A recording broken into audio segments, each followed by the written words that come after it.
بسم اللہ الرحمن الرحیم۔ السلام علیکم ناظرین، آج کی اس ویڈیو میں رضا بھائی آپ کو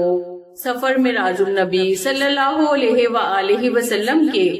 پہلے حصے کے فاصلے، اس فاصلے کو طے کرنے کی رفتار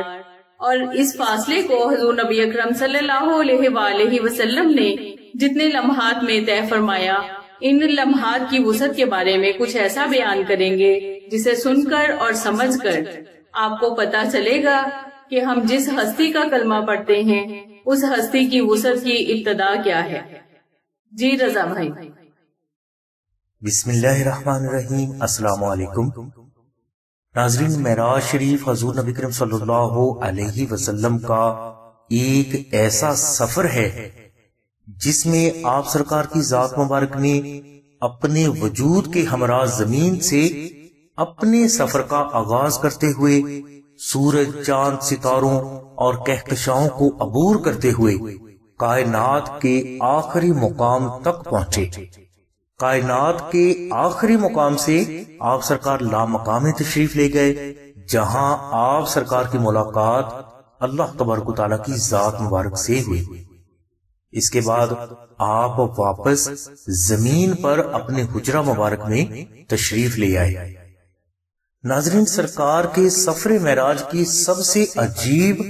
اور عقلوں کو حیران کر دینے والی بات یہ ہے کہ معجزہ معراج میں مکان سے لامکان تک جانے اور پھر واپس آنے کا سارا سفر صرف چند لمحات میں طے ہوا، یعنی جو سفر اربوں سال کا تھا وہ سرکار کی ذات مبارک نے صرف چند لمحات میں طے فرمایا۔ سفر معراج کے ان ہی پر اسرار چند لمحات کے راز کو ہم اپنی اس ویڈیو میں بیان کرنے کی کوشش کریں گے۔ ناظرین، معراج شریف کے ان پر اسرار لمحات کے راز کی وسعت کو سمجھنے کے لیے ہمیں مکان سے لامکان تک کا فاصلہ اور اس فاصلے کو عبور کرنے کے لیے استعمال ہونے والی رفتار کی وسعت کا اندازہ ہونا ضروری ہے۔ لہذا اس فاصلے اور رفتار کی وسعت کا اندازہ کرنے کے لیے ہم معجزہ معراج کو 3 حصوں میں تقسیم کر سکتے ہیں۔ نمبر 1، حضور نبی کریم صلی اللہ علیہ وسلم کا اپنے حجرہ مبارک سے زمین کو عبور کرتے ہوئے سورج، چاند، ستاروں اور کہکشاؤں کا سفر کرتے ہوئے کائنات کے آخری مقام تک پہنچنا، یہ سفر معراج کا پہلا حصہ ہے۔ نمبر 2، حضور نبی کریم صلی اللہ علیہ وسلم کا کائنات کے آخری مقام سے لامقام تشریف لے کر جانا اور اللہ تبارک و تعالیٰ سے کلام کرنا، یہ معراج شریف کے سفر کا دوسرا حصہ ہے۔ نمبر 3، حضور نبی کریم صلی اللہ علیہ وسلم کا لامکان سے واپس زمین پر اپنے حجرہ میں تشریف لانا، یہ معراج شریف کے سفر کا تیسرا حصہ ہے۔ سفر معراج کے دوسرے اور تیسرے حصے کے راز کو تو حضور نبی کریم صلی اللہ علیہ وسلم کی ذات مبارک ہی بہتر جانتی ہے، مگر یہاں ہم سفر معراج کے پہلے حصے کے فاصلے کو طے کرنے کی رفتار اور اس فاصلے کو تیز رفتاری سے طے کرنے کے دوران جو ٹائم لگا، ہم اس ٹائم کی وسعت کا اندازہ کرنے کی کوشش کریں گے۔ ناظرین، اس راز کو تو بہتر ہمارے نبی کریم صلی اللہ علیہ وسلم کی ذات ہی جانتی ہے، ہم صرف وسعت کا اندازہ لگانے کی کوشش کریں گے۔ تو ناظرین، معجزہ معراج کے پہلے حصے میں حضور نبی کریم صلی اللہ علیہ وسلم کی ذات مبارک اپنے وجود مبارک کے ہمراہ اپنے حجرے سے پرواز کرتے ہوئے مسجد اقصی میں تشریف لے کر گئے، اور مسجد اقصی سے آپ سورج، چاند، ستاروں اور کہکشاؤں کو عبور کرتے ہوئے کائنات کے اس حصے پر پہنچے جہاں پر یہ کائنات ختم ہو جاتی ہے۔ اب سوال یہ پیدا ہو رہا ہے کہ زمین سے کائنات کے آخر تک کا سفر کتنا ہے؟ اس سفر کو طے کرنے کے لیے کتنی رفتار کا استعمال ہوا ہوگا اور اس سفر کو مکمل کرنے کے لیے کتنا وقت لگا ہوگا؟ ان سارے سوالوں کا جواب حاصل کرنے کے لیے ہمیں کائنات میں سے سب سے زیادہ تیز رفتار وہ مادی چیز تلاش کرنی ہوگی جس نے کائنات کے آخری گوشہ کو دیکھا ہو۔ اگر ہم بہت زیادہ سوچ و وچار کریں تو ہمیں پتہ چلے گا کہ کائنات کی سب سے زیادہ تیز رفتار مادی چیز روشنی ہے، لیکن روشنی اپنی تیز رفتاری کے باعث کائنات کے آخری کونے تک پہنچ پائی ہے یا نہیں، اس کا جواب دینا مشکل ہے۔ لیکن جو باتیں ہمارے سامنے ہیں اس کے مطابق کائنات میں سب سے زیادہ تیز رفتاری سے چلنے والی چیز روشنی ہے، یعنی روشنی کائنات میں 1,86,000 میل پر سیکنڈ کے حساب سے سفر کر رہی ہے اور یہ کبھی بھی نہیں رکتی۔ موضوع ذہن میں رکھیے گا کہ ہم نے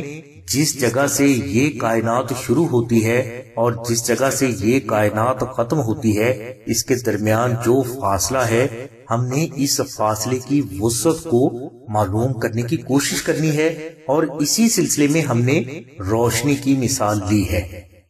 تو روشنی میں ہم سورج کی روشنی کی مثال لے لیتے ہیں۔ فرض کریں کہ سورج کی پیدائش آج سے 5 ارب سال پہلے ہوئی،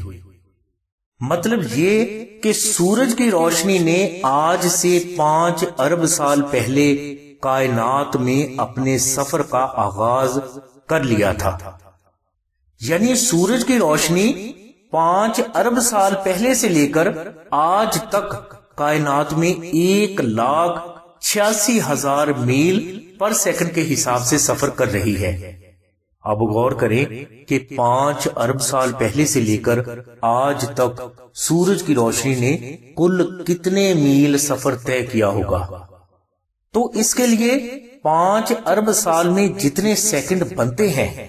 تو آپ اسے 1,86,000 میل سے ضرب دے دیں تو اتنا ہی فاصلہ سورج کی روشنی نے آج تک طے کیا ہوگا۔ اگر کوئی بھائی کیلکولیشن کر سکتا ہے تو کامنٹ ضرور کریں، اور اس ویڈیو کو آخر تک ضرور دیکھیں۔ انشاءاللہ حضور نبی کریم صلی اللہ علیہ وسلم کی وسعت جان کر آپ کا دل اش اش کر اٹھے گا۔ تو ناظرین، سورج کی روشنی نے 5 ارب سال میں کتنا فاصلہ طے کیا، اس کی کیلکولیشن کا آسان طریقہ یہ بھی ہے کہ سورج کی روشنی چونکہ 1 سیکنڈ میں 1,86,000 میل کے حساب سے کائنات میں سفر کر رہی ہے، 1 منٹ کی کیلکولیشن نکالنے کے لیے ہم اسے 60 سے ضرب دیں گے۔ اس سے جو فاصلہ روشنی 1 منٹ میں طے کرتی ہے اس کا ہمیں اندازہ ہو جائے گا۔ اب روشنی جو فاصلہ 1 منٹ میں طے کرے اس فگر کو دوبارہ 60 سے ضرب دیں تو اس سے ہمیں اس فاصلے کا پتہ چل جائے گا جو روشنی 1 گھنٹے میں طے کرتی ہے۔ اب جو فاصلہ روشنی 1 گھنٹے میں طے کرے تو اس فاصلے کو آپ 24 سے ضرب دیں تو اس سے جو فگر آپ کے سامنے آئے گی یہ وہ فاصلہ ہوگا جو روشنی 1 دن میں طے کرتی ہے۔ اب 1 دن میں روشنی جو فاصلہ طے کرے اسے 365 سے ضرب دیں گے تو یہ وہ فاصلہ ہوگا جو کہ روشنی 1 سال میں طے کرتی ہے، اور اسے ہم نوری سال کہتے ہیں۔ اب جو فاصلہ روشنی 1 سال میں طے کرے اسے 5 ارب سے ضرب دیں تو ہمارے پاس وہ فگر آ جائے گی جو فاصلہ سورج کی روشنی نے 5 ارب سال میں طے کیا۔ اب یہاں غور کریں کہ سورج کی روشنی نے 5 ارب سال سفر کیا مگر وہ کائنات کے 1 ذرے برابر حصے کو بھی عبور نہیں کر پائی۔ لیکن اب ہمارے نبی کی شان دیکھیں کہ جہاں سورج کی روشنی 5 ارب سال میں نہیں پہنچ پائی تو وہاں ہمارے نبی کی ذات صرف چند لمحات میں پہنچ گئی۔ ناظرین، اسی طرح ہماری کائنات میں سورج سے بھی لاکھوں گنا بڑے ستارے موجود ہیں جو سورج سے بھی اربوں سال پہلے پیدا ہوئے تھے۔ ان کی بھی روشنیاں کائنات میں 1,86,000 میل کے حساب سے سفر کر رہی ہیں۔ مگر ان روشنیوں کا کائنات کی حد کو چھونا تو دور کی بات، یہ کائنات کے ایک ذرے برابر حصے کو بھی عبور نہیں کر پائے۔ اس جگہ پر غور کریں کہ یہ کائنات کتنی وسیع ہے، مگر اس وسیع و عریض کائنات کو جس نے چند لمحات میں عبور کیا وہ کتنا وسیع ہوگا۔ کسی بھی بھائی یا بہن کے دل پر سرکار کی محبت میں کوئی بھی جملہ الہام ہوا ہو تو وہ کامنٹ ضرور کرے۔ الغرض ناظرین، جو بیان کیا گیا ہے اس میں ہم نے آپ کو یہ بتایا ہے کہ رفتار کسے کہتے ہیں۔ اس کے علاوہ جو بیان ہو چکا ہے اس میں آپ پر یہ بھی واضح کر دیا گیا ہے کہ کائنات جہاں سے شروع ہوتی ہے اور جہاں پر اس کا اختتام ہوتا ہے اس کے درمیان جو فاصلہ ہے، اس فاصلے کی وسعت کیا ہے، اور اس فاصلے کو کائنات کی سب سے تیز رفتار چیز بھی خربوں خربوں نوری سال سفر کرنے کے باوجود بھی عبور نہیں کر سکی اور نہ ہی کر سکے گی، مگر ہمارے نبی نے اس وسیع و عریض فاصلے کو صرف چند لمحات میں طے کیا، اور پھر اس سے بھی آگے لامقام میں تشریف لے کر گئے، اور پھر وہاں سے واپس بھی تشریف لے کر آئے، وہ بھی صرف چند لمحات میں۔ ناظرین، امید کرتے ہیں کہ آپ کو فاصلے اور رفتار کی وسعت کے معنی و مفہوم کی سمجھ آ گئی ہوگی۔ معجزہ معراج شریف کے پہلے حصے کی سفر کی وسعت کو آپ پر واضح کرنے کے بعد ہم اپنے دوسرے اور اصل موضوع کی طرف آتے ہیں کہ معجزہ معراج شریف کے دوران جو اربوں سالوں کا وقت لگا وہ سمٹ کر چند لمحات میں کیسے قید ہو گیا۔ ناظرین، معجزہ معراج شریف کے دوران اربوں سالوں کے وقت کا سمٹ کر چند لمحات میں قید ہو جانا بذات خود ایک معجزہ ہے، اور یہ عقل انسانی کو حیران کر دینے والی بات ہے، اور یہ معجزہ معراج النبی کا ایک جز ہے۔ سوال یہ پیدا ہو رہا ہے کہ اربوں سالوں کا وقت چند لمحات میں کیسے قید ہو گیا؟ تو ناظرین، انشاءاللہ فقراء کے تجربات و مشاہدات اور روحانی کیفیات کی روشنی میں ہم اس سوال کا جواب دینے کی کوشش کریں گے۔ ناظرین، اللہ تبارک و تعالیٰ نے دنیا میں 1,00,000 نبی اور پیغمبر مبعوث فرمائے۔ ان انبیاء کرام میں سے ہر نبی کو اللہ تبارک و تعالیٰ نے کائنات کے کسی مخصوص جز کی ملکیت عطا فرمائی۔ یعنی حضرت ابراہیم علیہ السلام کو آگ پر حکمرانی عطا فرمائی، حضرت خضر علیہ السلام کو پانی پر حکمرانی عطا فرمائی، حضرت سلیمان علیہ السلام کو ہوا پر حکمرانی عطا فرمائی، حضرت عیسیٰ علیہ السلام کو شفا پر حکمرانی عطا فرمائی، اور حضور نبی کریم صلی اللہ علیہ وسلم کو نہ صرف حضرت آدم علیہ السلام سے لے کر حضرت عیسیٰ علیہ السلام تک تمام انبیاء کی صفات عطا ہوئی، بلکہ آپ کو الگ سے بھی بے حد پر اسرار صفات سے نوازا گیا۔ اس کے علاوہ آپ کو وقت پر بھی حکمرانی عطا ہوئی، یعنی وقت آپ سرکار کی ملکیت میں ہے۔ ناظرین، وقت اللہ تبارک و تعالیٰ کا ایک ایسا قانون ہے جو کائنات کی ہر مادی چیز پر حاوی ہے۔ کائنات کی ہر چیز وقت کے دائرے میں رہنے اور وقت کے قانون پر عمل کرنے پر مجبور ہے۔ جب سے یہ کائنات بنی ہے، وقت کا قانون اسی وقت سے اس کائنات کی ہر چیز پر حاوی ہے، یعنی انسان، جانور، چرند پرند، نباتات، موسم، زمین و آسمان، سورج، چاند، ستارے، کہکشائیں اور کائنات کی ہر چیز وقت کے مطابق چلنے پر مجبور ہے، یعنی کائنات کی ہر چیز پر وقت کا قانون لاگو ہے،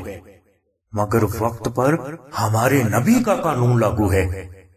وقت ہمارے نبی کے حکم سے چلتا ہے، رکتا ہے اور سمرتا ہے۔ وقت کے قانون پر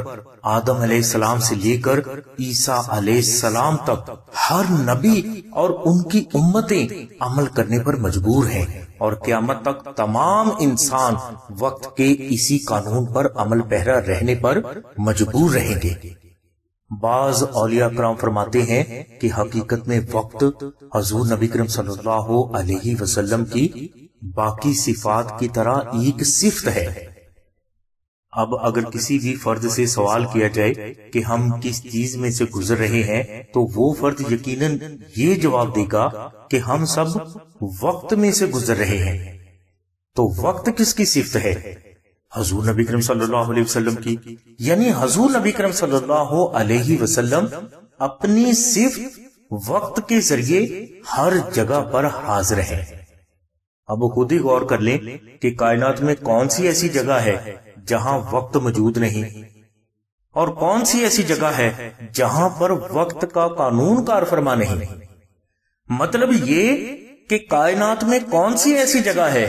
جہاں ہمارے نبی کا قانون کار فرما نہیں۔ تو ناظرین، ہم 1000 سال تک بھی تلاش کرتے رہیں یا سوچ و وچار کرتے رہیں تو ہمیں وہ جگہ نہیں ملے گی جہاں وقت کا قانون کار فرما نہ ہو۔ یعنی کائنات میں کوئی بھی ایسی جگہ نہیں جہاں حضور نبی کریم صلی اللہ علیہ وسلم کی ذات مبارک موجود نہ ہو، بلکہ یہاں پر اولیاء اللہ یہ فرماتے ہیں کہ پوری کائنات میں مکان اور لا مکان میں کوئی بھی ایسی جگہ موجود نہیں جہاں پہ ہمارے نبی کی ذات حاضر و ناظر نہ ہو۔ الغرض ناظرین، ہم چاہیں یا نہ چاہیں ہم وقت کے قانون کو فالو کرنے پر مجبور ہیں۔ یہاں پر غور کریں کہ جو چیز کائنات کی ہر چیز پر حاوی ہے، ہماری نبی اس چیز پر حاوی ہیں۔ کائنات کی ہر چیز، وہ ماضی میں ہو، وہ مستقبل میں ہو، وہ حال میں ہو، وقت کی پابند ہے، مگر وقت ہمارے نبی کا پابند ہے۔ ناظرین، اب جو بات بیان کرنے لگا ہوں اس کو برائے مہربانی غور سے سنیں اور سمجھنے کی کوشش کریں۔ ناظرین، جیسا کہ پہلے بھی بتایا جا چکا ہے کہ وقت کائنات کی ہر چیز کو زبردستی اپنے قوانین منوانے پر مجبور کرتا ہے، لیکن وقت تو غلام ہے حضور نبی کریم صلی اللہ علیہ وسلم کی ذات مبارک کا، لہذا وقت اپنا قانون جو کہ حقیقت میں حکم مصطفیٰ ہی ہے، مصطفیٰ پر کیسے لاگو کر سکتا ہے؟ کہنے کا مطلب یہ ہے کہ وقت کا قانون حضور نبی کریم صلی اللہ علیہ وسلم پر لاگو نہیں ہو سکتا، کیونکہ غلام آقا کو پابند نہیں کیا کرتے بلکہ آقا غلاموں کو پابند کیا کرتے ہیں، اور وقت حضور نبی کریم صلی اللہ علیہ وسلم کا غلام اور پابند ہے، اور وہ حضور نبی کریم صلی اللہ علیہ وسلم کے حکم سے چلتا ہے۔ ناظرین، امید کرتے ہیں کہ آپ کو ٹائم کی حقیقت کے بارے میں اہم باتوں کی سمجھ آ گئی ہوگی۔ اب دوبارہ موضوع کی طرف آتا ہوں کہ معجزہ معراج النبی میں حضور نبی کریم صلی اللہ علیہ وسلم کا مکان سے لا مکان تک سفر کرنا اور پھر واپس زمین پر تشریف لانے میں جو اربوں سالوں کا وقت لگا، وہ سمٹ کر چند لمحات میں کیسے قید ہو گیا۔ تو ناظرین، اولیاء اللہ فرماتے ہیں کہ جیسے ہی سفر معراج کا حکم ہوا تو حضور نبی کریم صلی اللہ علیہ وسلم یہ جانتے تھے کہ معراج اربوں سالوں کا سفر ہے، اور امت کے افراد کی زندگی اربوں سال تو نہیں تھی، لہٰذا حضور نبی کریم صلی اللہ علیہ وسلم نے فرمایا کہ اے وقت رک جا اللہ کے حکم سے۔ لہٰذا حضور نبی کریم صلی اللہ علیہ وسلم کا حکم سننے کے بعد وقت ٹھہر گیا۔ اب جیسے ہی وقت ٹھہرا اسی وقت کائنات کی ہر چیز ٹھہر گئی، ستارے ٹھہر گئے، کہکشائیں ٹھہر گئیں، ان کی روشنیاں ٹھہر گئیں، رات ٹھہر گئی، دن ٹھہر گیا، بارش ٹھہر گئی، موسم ٹھہر گئے، بادل ٹھہر گئے، دھڑکن ٹھہر گئی، سانس ٹھہر گئی، پلکیں چھپکنا رک گئی، کوئی جاگ رہا ہے تو وہ جاگے میں ساکن ہو گیا، کوئی سو رہا ہے تو وہ سوتے میں ساکن ہو گیا، یعنی پوری کائنات کی حرکت ہی رک گئی، کیونکہ حرکت وقت کے ماتحت ہے، اور جب وقت کا نظام ہی رکا ہوا ہے تو حرکت کیسے جاری رہ سکتی تھی؟ یعنی کائنات کی ہر چیز ساکن ہو گئی اور جاری رہی تو صرف اور صرف ہمارے نبی کی ذات مبارک جاری رہی۔ کائنات کا نظام رکا ہوا ہے، اور اس رکے ہوئے نظام میں سے گزرتے ہوئے سرکار کی ذات مسجد اقصی تک تشریف لے کر گئے، اور اس کے بعد آپ چاند، سورج، ستاروں اور کہکشاؤں کو عبور کرتے ہوئے اس کائنات کے آخری مقام تک پہنچے۔ اس کے بعد آپ لامقام تشریف لے گئے، جہاں پر آپ سرکار نے اللہ تبارک و تعالیٰ کی ذات مبارک سے کلام فرمایا، اور اس کے بعد آپ واپس زمین پر تشریف لے آئے۔ جیسے ہی آپ کا قدم زمین پر پڑا تو اسی وقت کا قانون دوبارہ سے جاری ہو کر کائنات کی ہر چیز پر قابض ہو گیا، اور کائنات میں پہلے کی طرح حرکت آ گئی، اور اس سارے معاملے کی کسی کو خبر تک نہ ہوئی۔ خبر ہوتی بھی کیسے جب سماعت، بصارت اور احساس تک رکے ہوئے ہوں، تو وہ واقعہ معراج کے شروع ہونے کی خبر کیسے حاصل کر سکتے تھے؟ دوبارہ سوال کی طرف آتا ہوں کہ معراج شریف کے سفر کے لیے جو اربوں سالوں کا وقت درکار تھا، وہ سمٹ کر چند لمحوں میں کیسے قید ہو گیا؟ اب انشاءاللہ آپ کو اس سوال اور اس سوال کے جواب کی سمجھ آئے گی۔ تو اس سوال کے جواب میں اولیاء فرماتے ہیں کہ لمحہ وقت کی اکائی ہے، اور لمحات والا معاملہ تو اس وقت ہوتا جب وقت کا قانون جاری ہوتا، اور جب وقت ہی روکا ہوا ہے تو لمحات کیسے جاری ہو سکتے تھے؟ کیونکہ لمحہ بھی تو وقت ہی کو کہتے ہیں۔ یعنی معراج شریف کا معجزہ وقت کے بغیر رونما ہوا، یعنی یہ چند لمحات والا بھی اس میں کوئی معاملہ نہیں ہے۔ ایک بھائی نے ہمیں سوال کیا کہ معجزہ معراج شریف میں وقت کتنے عرصے کے لیے رکا تھا؟ تو ناظرین، یہ بڑا عجیب سوال ہے۔ اس کی مثال ایسے ہے کہ آپ ایک سوئے ہوئے انسان سے یہ پوچھ رہے ہیں کہ بھائی تم نے کس وقت جاگنا ہے؟ سویا ہوا انسان آپ کو کیسے بتا سکتا ہے کہ اس نے کس وقت جاگنا ہے؟ اسی طرح یہ سوال کہ معجزہ معراج میں وقت کتنے عرصہ کے لیے روکا تھا، اس جملہ میں جو لفظ عرصہ کا استعمال ہوا ہے یہ بھی تو وقت ہی ہے۔ جب وقت ہی ٹھہرا ہوا ہے تو اس کا مطلب یہ ہے کہ پل، لمحہ، سیکنڈ، منٹ، گھنٹہ، دن، رات، ہفتہ، مہینہ، سال، صدی اور عرصہ، جو کہ بذات خود وقت ہی ہے، یہ سب کے سب رکے ہوئے ہیں۔ کائنات میں ایک ہی وقت کار فرما ہے، اور اس کی کوئی بھی قسم نہیں، نہ اس کی اولاد ہے اور نہ اس کے والدین ہیں، یہ ایک ہی ہے، اور اس کے ہزاروں جز ہیں جنہیں ہم پل، لمحہ، سیکنڈ، منٹ، گھنٹہ، دن، رات، مہینہ، سال، صدی اور عرصہ کہتے ہیں۔ ناظرین، معجزہ معراج میں سرکار کی ذات مبارک کا زمین سے کائنات کے آخر تک کے سفر میں رفتار، فاصلہ اور وقت کا جو سوال اخذ ہوتا ہے، اس سوال کی وسعت اور جواب کی گہرائی کا اندازہ کروانے کے لیے ہم نے ایک مختصر بیان آپ کے سامنے پیش کیا ہے۔ ہم امید کرتے ہیں کہ اس بیان کی آپ کو سمجھ آ گئی ہوگی، کیونکہ اس بیان کی گہرائی کی اگر آپ کو سمجھ آ گئی تو آپ کا دل حضور نبی کریم صلی اللہ علیہ وسلم کی وسعت کا اندازہ کر کے عش عش کر اٹھے گا۔ اس لیے ناظرین، اگر آپ کو اس بیان کی سمجھ آئی ہے تو اس بیان کو شیئر ضرور کریں۔ ہو سکتا ہے کہ کوئی اور فرد بھی آپ کی وسیلہ سے اگر یہ بیان سنے تو اس کے دل میں بھی حضور نبی کریم صلی اللہ علیہ وسلم کی محبت جاگ اٹھے، اور اس کو یہ اندازہ ہو جائے کہ وہ جس کا کلمہ پڑھتا ہے اس کی وسعت اور مقام کیا ہے۔ اس کے علاوہ ناظرین، آپ سے بے حد ادب کے ساتھ یہ ریکویسٹ کی جاتی ہے کہ آپ ہمارے چینل کو ضرور سبسکرائب کریں اور ساتھ میں موجود بیل آئیکن کو بھی ضرور کلک کریں تاکہ ہم آپ کے لیے ایسے ہی بیانات لاتے رہیں۔ ہماری دعا ہے کہ اللہ تبارک و تعالیٰ کی ذات حضور نبی کریم صلی اللہ علیہ وسلم کے صدقے میں آپ کی سبھی نیک دعاؤں کو قبول فرمائے، آمین ثم آمین یا رب العالمین۔ الحمدللہ رب العالمین۔ ناظرین، یہ تھے رضا بھائی جو آپ کو معجزہ معراج شریف کے بارے میں بتا رہے تھے۔ معجزہ معراج شریف کے بارے میں اگر آپ کو مزید معلومات درکار ہوں تو آپ ڈسکرپشن میں دیے گئے نمبرز پر رابطہ کریں۔ ہماری دعا ہے اللہ تبارک و تعالیٰ کی ذات حضور نبی اکرم صلی اللہ علیہ وآلہ وسلم کے صدقہ میں آپ کی سبھی نیک دعاؤں کو قبول فرمائے، آمین ثم آمین یا رب العالمین۔